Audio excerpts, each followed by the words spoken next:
खंडवा गांव में 7 बजने को थे और हर शाम की तरह आज भी चारों ओर घंटे की आवाज गूंज रही थी। 7 बजने वाले हैं, अपने अपने घरों की तरफ बढ़ते रहें। 7 बजने वाले हैं, अपने अपने घरों की तरफ बढ़ते रहें। हेलो जी दरोगा साहब। मुन्ना, 7 बजने वाले हैं, सब लोग घर गए या नहीं? जी दरोगा साहब, लगभग सब चले ही गए। लगभग? तू जानता है ना 7 बजे के बाद क्या होता है? फौरन घर भेज सबको। जी दरोगा साहब, आप चिंता मत कीजिए, मैं 7 बजने से पहले सबको घर भेज दूंगा। तू भी जल्द घर चले जा। जी दरोगा साहब, कल मिलते हैं। आरफ, हाँ पापा, 7 बजने वाले हैं, जाओ जाके सारी खिड़की दरवाजे बंद कर दो। हाँ पापा। 7 बजने वाले हैं, अपने अपने घरों की तरफ बढ़ते रहें। हे चेलो रे, सब दुकान बंद हो गई अब। अरे काकी, चाय तो पिला दे। अरे बावड़े, घंटी की आवाज ना सुनी के तूने? 7 बजने को है, जल्दी से घर निकल वरना। अरे बुढ़िया, तू बहुत सोचती है, ये सब बस फालतू की बातें हैं, इतना दिमाग मत लगाया कर। सिद्धू बेटे, थारे से बहस करने का समय ना है हमारे पास। बेहतर होगा कि 7 बजने से पहले तू अपने घर पहुंच जा, क्योंकि अगर रास्ते में वो मिल गए ना तो दोबारा यहाँ मत आइयो, क्योंकि मैं दरवाजा ना खोलूंगी, समझ गया?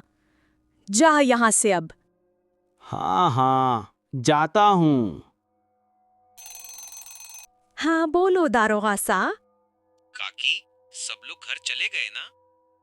हाँ, सब चले गए।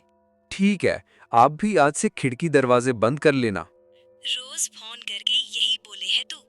अरे 7 महीनों से गांव में कुछ न हुआ तो अब क्या हो जाएगा? 7 महीने पहले जो हुआ था वो दोबारा भी हो सकता है, इसलिए सावधानी जरूरी है। पापा, सारे खिड़की दरवाजे लगा दिए। पर्दे लगाएं। पर्दे क्यों? खिड़कियां तो लगा दी हैं, और वैसे भी वो तभी अंदर आ सकते हैं ना जब उन्हें अंदर बुलाया जाए। तो फिर आरव, होश में हो? क्या बोल रहे हो? अरे हम पर्दे उनसे छिपने के लिए थोड़ी लगाते हैं, बल्कि इसलिए लगाते हैं ताकि हम उन्हें न देख सकें, उनसे बात न कर सकें और उनके बहकावे में न आ सकें। ऐसी गलती बहुत से लोगों ने की थी। उनके साथ क्या हुआ ये पूरा गांव जानता है, इसीलिए अच्छा होगा कि हम वो गलतियां ना दोहराएं। पापा, क्या मम्मी के साथ भी ऐसा ही कुछ हुआ था क्या? वो 7 बज गए हैं, जाओ जल्दी से जाकर पर्दे लगा दो, वो अब आते ही होंगे।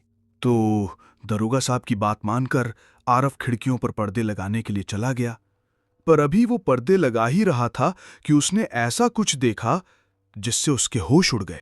आरब बेटा। मम्मी, आप यहाँ? हाँ बेटा, मैं ही हूँ। पर आप यहाँ कैसे? तुमसे मिलने आई हूँ बेटा। हाँ, पर आप तो मर गए थे ना? नहीं बेटा, देखो मुझे, मैं तो जिंदा हूँ। लेकिन पापा ने तो बोला आप मर चुके हो। फिर तुम्हारे पापा झूठ बोल रहे हैं बेटा। मतलब आप मरे नहीं हो? नहीं, मैं तो बस रास्ता भटक गई थी। आज बहुत मुश्किल से तुम्हारे पास आ पाई हूँ, बस तुमसे मिलने। हाँ सच्ची? हाँ बेटा, हाँ आप चलो, मुझे अंदर आने दो। 7 बज गए हैं, वो लोग आते ही होंगे। हाँ, मैं पापा को बोलता हूँ। नहीं नहीं, पापा को क्यों बुला रहे हो? तुम ही जल्दी से दरवाजा खोल दो, जाओ। पर पापा ने 7 बजे के बाद दरवाजा खोलने से मना किया है। बेटा, मेरे पास ज्यादा वक्त नहीं है, मैं ज्यादा देर तक बाहर नहीं रह सकती। तुमने दरवाजा नहीं खोला तो? नहीं, मैं खोलता हूँ। तो आरब अपने घर के दरवाजे पर पहुंचा और दरवाजा खोल दिया, पर जब सामने कोई नहीं दिखा तो उसने अपनी मम्मी को आवाजें लगानी शुरू की। मम्मी, अरे मम्मी कहाँ चल गई आप? मम्मी कहाँ हो? जल्दी आओ ना। आरव, तुमने दरवाजा क्यों खोला है? पापा, वो बाहर मम्मी खड़ी है। आरव बेटा, आरव मम्मी को अपनी ओर आते देख ही रहा था कि तभी दारोगा साह ने एकदम से लाइट्स बंद कर दी और लाइट के अचानक बंद होते ही आरव पीछे पलटा तो उसके सामने अंधेरे में दारोगा साह खड़े थे, जो उसे चुप रहने का इशारा कर रहे थे। आरव बेटा, अरे कहाँ चले गए तुम?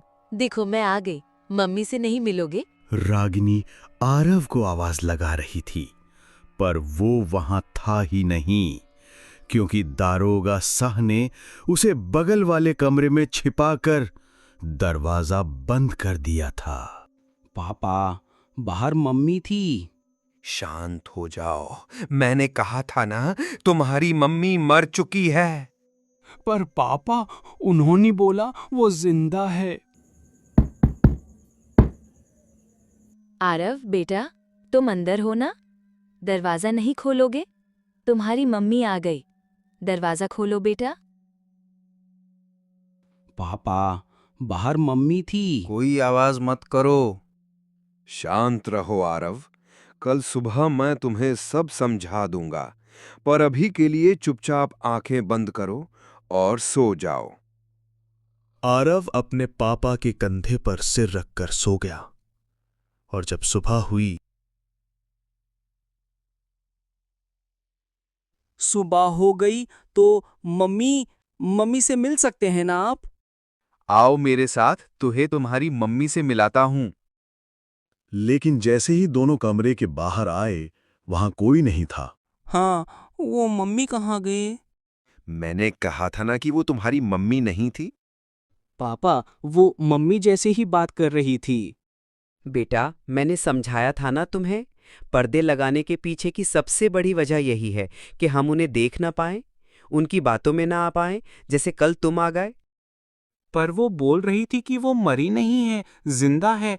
अगर वो मर गई है तो यहाँ कैसे आ गई?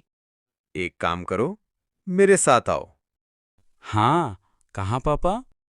बस चलो मेरे साथ, तुम्हें कुछ दिखाना है। तो उसके बाद वो दोनों गांव के लगभग बाहर चले आए और वहां पहुंचते ही आरव बोला, पापा, हम लोग यहाँ क्यों चले आए?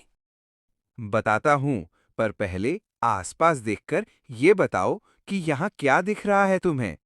यहाँ तो कुछ भी नहीं है। आसपास बहुत सारे पेड़ हैं, सामने गांव से बाहर जाने का रास्ता है और पास में सिद्धू भैया का घर है। तुम्हें कहीं पर कोई घर दिख रही है क्या? हाँ, वो उस तरफ एक पुरानी सी घर है। ये वही जगह है जहां तुम्हारी मम्मी की मौत हुई थी। मतलब कल जिसे मैंने देखा वो तुम्हारी मम्मी नहीं थी बेटा, क्योंकि मरे हुए लोग वापस नहीं आया करते। इंसान बनकर तो बिल्कुल नहीं।